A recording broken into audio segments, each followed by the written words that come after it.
Assalamualaikum warahmatullahi wabarakatuh. Bertemu lagi dengan channel CJ Karoliani. Kali ini kita akan membahas soal PJOK PPPK 2021, kompetensi teknis, persiapan seleksi tahap 3, kunci jawaban dan pembahasannya. Baik, langsung saja kita ke nomor 1. Pada permainan bola kasti, ketika pemain berlari sekencang-kencangnya ke tiang hinggap dan tiba-tiba berhenti, saat berhenti tiba-tiba di tiang hinggap berlaku hukum Newton 1 dengan posisi tubuh A. Terdorong ke depan, B. Melenting, C. Terduduk ya, D. Terjatuh ke tanah, E. Menyentuh tiang. Pembahasannya, hukum Newton 1 berbunyi, percepatan atau perubahan dari kecepatan dari suatu benda akan sebanding dengan resultan gaya jumlah gaya yang bekerja pada benda tersebut dan berbanding terbalik dengan massa benda.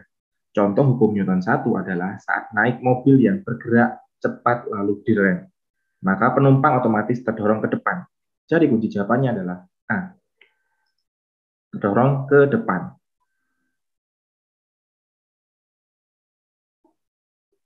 Nomor 2. Pada saat bermain kasti, pemukul pertama berlari memukul bola dengan benar dan dapat berlari ke tiang hinggap 1 dan berhenti menunggu kesempatan untuk berlari ke tiang hinggap 2.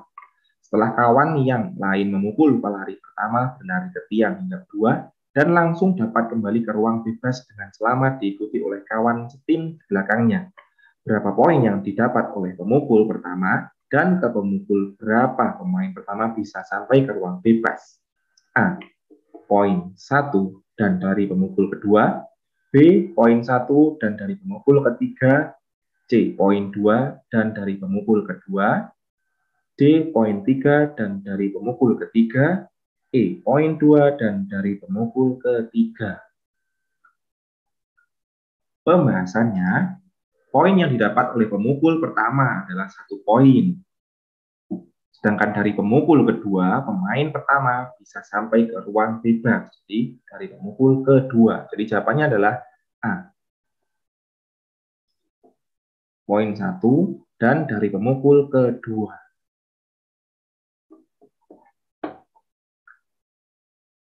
Nomor 3. Permainan hitam hijau yang dimainkan tanpa alat terdiri dari 2 barisan, yaitu barisan A yang dinamakan hijau dan barisan B yang dinamakan hitam. Jarak antara barisan A dan B kurang lebih sejauh 2 meter dan jarak dari masing-masing barisan ke belakang kurang lebih 10-20 meter sebagai batas untuk lari. Berikut tujuan permainan hitam hijau ditinjau dari aturan permainan. A. Melatih kecepatan reaksi. B. Menerapkan tanggung jawab. C. Mengenal warna. D. Meningkatkan disiplin. E. Mengembangkan jati diri. Pembahasannya, permainan hitam hijau adalah bentuk permainan sederhana tanpa alat ataupun menggunakan alat yang dimainkan oleh kedua regu yang bertujuan untuk melatih kecepatan reaksi dalam berlari. Kunci jawabannya adalah A. Melatih kecepatan reaksi.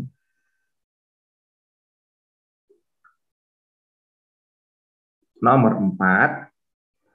PJOK merupakan media untuk mendorong pertumbuhan fisik, perkembangan psikis, keterampilan motorik, pengetahuan dan penalaran, penghayatan nilai-nilai, ya, sikap mental, emosional, sportivitas, spiritual, sosial, serta pembiasaan pola hidup sehat yang bermuara untuk merangsang A. Pertumbuhan dan perkembangan kualitas diri dan lingkungan seimbang, B. Pertumbuhan dan perkembangan kualitas fisik dan psikis yang seimbang, C. Pertumbuhan dan perkembangan kualitas dinamik dan dinamis seimbang, D. Pengetahuan yang mempelajari tingkah laku manusia atau peserta didik baik sebagai individu maupun dalam hubungannya dengan teman. E. Pertumbuhan dan perkembangan kualitas peserta didik dan bangunan seimbang. Pembahasannya, yang dimaksud dengan pola hidup sehat adalah gaya hidup yang memperhatikan semua aspek kondisi kesehatan seseorang.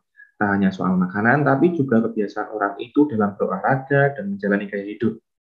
Pembiasaan pola hidup sehat untuk merangsang pertumbuhan dan perkembangan kualitas fisik dan psikis yang seimbang. Jadi jawabannya adalah B.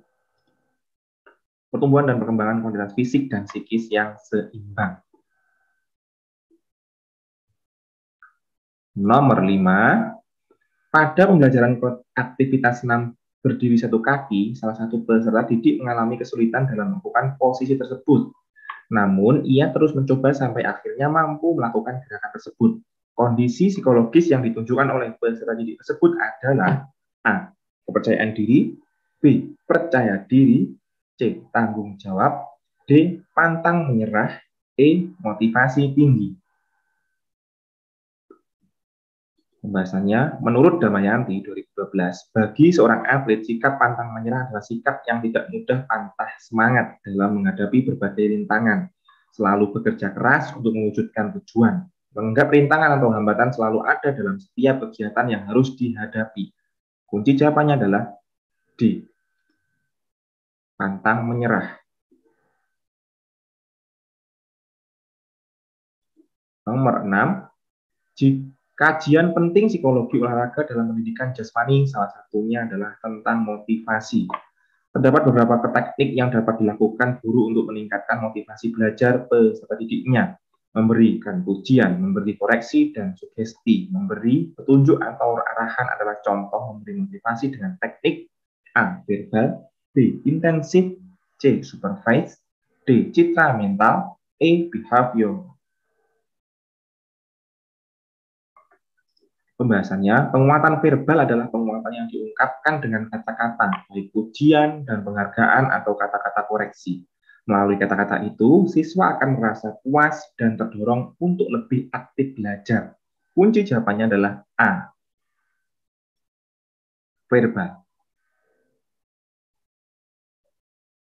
Nomor 7, pemilihan gaya mengajar menurut Moston lebih berupa sebuah kontinu dengan spektrum gaya yang didasarkan pada jumlah pembuatan keputusan yang diberikan guru pada peserta didik. Ketika peserta didik menentukan kekurangan dan mencoba memperbaiki dirinya, gaya mengajar yang digunakan adalah A. Komando, B. Infusi, C. Menilai diri sendiri, D. Berbalasan, E. Latihan. Pembahasannya, self-assessment. Itulah istilah karenanya yang digunakan untuk memberikan peluang untuk menilai diri sendiri. Menilai seberapa jauh seseorang mencapai target, seberapa jauh progres menuju pencapaian tertentu, apa yang sudah dilakukan untuk menjalankan komitmen tertentu. Kunci jawabannya adalah C. Menilai diri sendiri, self-check style, self-assessment. Nomor 8, guru menentukan tugas pembelajaran dengan target atau kriteria yang berbeda-beda tingkat kesulitannya untuk masing-masing peserta didik. Peserta didik diberi keluasan untuk menentukan tingkat kesulitan dari tugas mana yang sesuai dengan kemampuannya. Gaya mengajar tersebut adalah A. Infusi, B. Berbalasan, C. Komando, D. Menilai diri sendiri, E. Latihan. Pembahasannya, tugas dalam inklusi dirancang dengan beberapa tingkat kesulitan antara entry sehingga inklusi terus-menerus dan partisipasi dapat terjadi. Peserta didik mensurvei pilihan, memilih tingkat kesulitan awal, berlatih, menyesuaikan pilihan tingkat jika perlu, dan menilai diri sendiri, kinerja berdasarkan kriteria yang telah disiapkan. Jadi kunci jawabannya adalah A. Inklusi. Nomor 9, pada pembelajaran kebugaran jasmani, guru menggunakan model problem-based learning. Pada tahapan pengumpulan informasi dan data, berikut contoh pernyataan yang tepat. A. Guru memperhatikan dan langsung memperbaiki gerakan-gerakan latihan kekuatan otot yang sedang dipraktikkan peserta didik. B. Peserta didik menemukan solusi penyelesaian masalah dari kesalahan gerakan-gerakan latihan kekuatan otot yang mereka lakukan secara sendiri-sendiri. C. Peserta didik menetapkan solusi penyelesaian masalah dari kesalahan gerakan-gerakan latihan kekuatan otot yang mereka lakukan. D. Guru menanyakan kepada peserta didik tentang kesalahan yang sering mereka temukan pada saat melakukan gerakan latihan tersebut. E. Peserta didik mempraktikkan gerakan-gerakan latihan kekuatan otot secara berpasangan sesuai dengan lambar kerja yang ditentukan oleh guru. Pembahasannya, model problem-based learning, PBL, merupakan pembelajaran yang menghadapkan siswa pada masalah dunia nyata, real world. Untuk memulai pembelajaran, Masalah diberikan kepada siswa sebelum siswa mempelajari konsep atau materi yang berkenaan dengan masalah yang harus dipecahkan. Dengan demikian, untuk memecahkan masalah tersebut, siswa akan mengetahui bahwa mereka membutuhkan pengetahuan baru yang harus dipelajari untuk memecahkan masalah yang diberikan. Kunci jawabannya adalah E.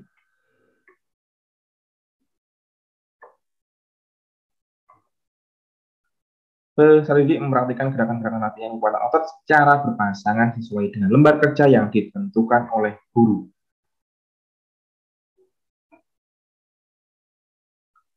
Nomor 10, assessment for learning dilakukan selama proses pembelajaran berlangsung dan biasanya digunakan sebagai dasar untuk melakukan perbaikan proses belajar mengajar.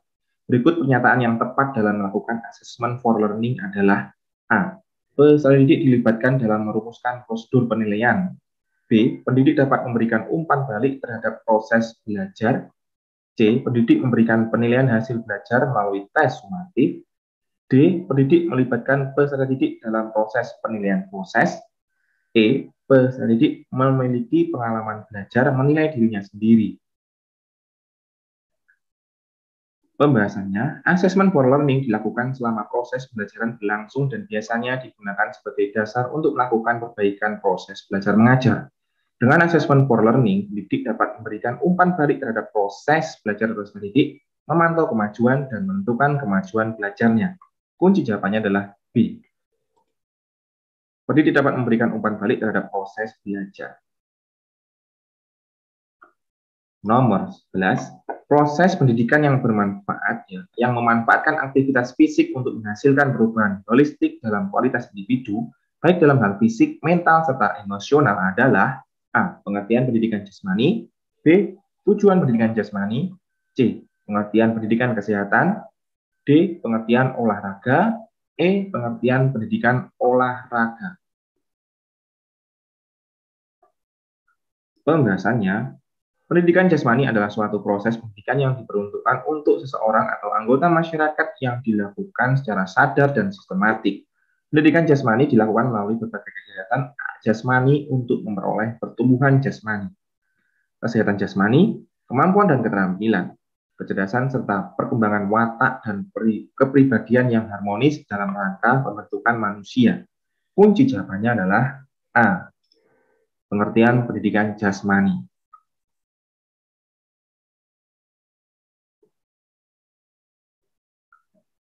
Nomor 12, beban belajar di sekolah dalam masa pandemi COVID-19 memberikan dampak pada kurang bergeraknya peserta didik. Melalui pendidikan jasmani diharapkan permasalahan tersebut dapat diatasi. Hal efektif berikut manakah yang dapat memberikan manfaat peserta didik di masa pandemi? A. Memberikan kesempatan untuk bergerak sesuai kebutuhan gerak dan keinginannya. B. Mendesain pembelajaran melalui aktivitas gerak yang cukup dan menggembirakan. C. Memberikan lembar kerja siswa untuk melakukan berbagai pola gerak dasar di rumah. D. Mendesain pembelajaran untuk mengakomodir pemenuhan kebutuhan gerak. E. Mendesain pembelajaran melalui metode permainan yang menggembirakan. Pembahasannya, di masa pandemi COVID-19, pembelajaran harus didesain sedemikian rupa melalui aktivitas gerak yang cukup dan menggembirakan. Kunci jawabannya adalah B. Mendesain pembelajaran melalui aktivitas gerak yang cukup dan menggembirakan. Lanjut kita ke nomor 13. Salah satu tujuan pendidikan jasmani adalah mengembangkan nilai-nilai pribadi dan sikap diri sendiri melalui partisipasi dalam aktivitas jasmani, baik secara berkelompok maupun perorangan. Kondisi ideal yang bagaimana yang harus dimiliki peserta didik untuk mencapai tujuan pendidikan jasmani dalam pembelajaran PJOK? A. Memiliki pengetahuan tentang keterampilan gerak dalam pembelajaran PJOK. B. Aktif bertanya tentang apa yang tidak diketahui dalam pembelajaran PJOK. C. Berani mencoba dan mengambil resiko dalam pembelajaran PJOK. D. Motivasi dan percaya diri tinggi dalam mengikuti pembelajaran PJOK. E. Aktif melakukan gerakan-gerakan yang menunjang pembelajaran PJOK. Pembahasannya, tujuan pendidikan jasmani adalah membangun karakter yang baik pada anak agar anak memiliki kepribadian yang kuat, sikap cinta damai, toleransi dengan lingkungan sekitar. Kemudian untuk membangkitkan sikap sportif, jujur, disiplin, bertanggung jawab, kerja sama, percaya diri, dan demokratis melalui aktivitas jasmani. Peserta didik harus memiliki motivasi dan percaya diri tinggi dalam mengikuti pembelajaran untuk mencapai tujuan pendidikan jasmani dalam pembelajaran PJOK. Kunci jawabannya adalah D. Motivasi dan percaya diri tinggi dalam mengikuti pembelajaran PJOK. Nomor 14, gaya bebas merupakan gambaran gaya berenang tercepat dengan posisi telungkup sambil meluncur santai kemudian terlihat bergerak dengan cepat. Secara berurutan, pola gerakan yang benar dalam melakukan gaya bebas adalah sebagai berikut. A. Gerakan mengayuh tangan, gerakan mengayuh kaki, pernafasan, dan koordinasi tangan kaki. B. Gerakan mengayuh kaki, gerakan mengayuh tangan, koordinasi tangan, kaki, dan pernafasan.